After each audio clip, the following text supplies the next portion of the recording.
امام غزالی فرماتے بدو تھا، سادہ بندہ تھا، نبی پاک کی بارگاہ میں آیا، اچانک سلام لیا اور پتہ کیا کہتا ہے؟ کہتا ہے یا رسول اللہ صلی اللہ تعالی علیہ وسلم قیامت والے دن حساب کس میں لینا ہے؟ تو محبوب کریم نے نظر مبارک اٹھائی اور زیر لب حضور بھی مسکرائے، فرمایا حساب اللہ تعالیٰ نے لینا ہے۔ تو اس نے کندھے پہ چادر رکھی اور مسکرانے لگا۔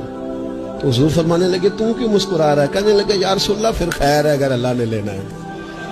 تو محبوب فرمانے لگے کیا مانا؟ کہنے لگے محبوب کریم جب غالب آتا ہے نا تو پھر معاف ہی کرتا ہے۔ کریم جب غالب آتا ہے نا، اس نے جب غالب آنا ہے نا، کسی بزرگ سے کسی نے کہا تھا کہ بطور مثال پوچھتا ہوں اگر آپ کا حساب قیامت کے دن آپ کے ماں باپ کے ذمہ رکھا جائے، تو بزرگ کہنے لگے نہیں نہیں، رب بھی ٹھیک ہے، میرا مالک ماں باپ سے زیادہ پیار کرتا ہے۔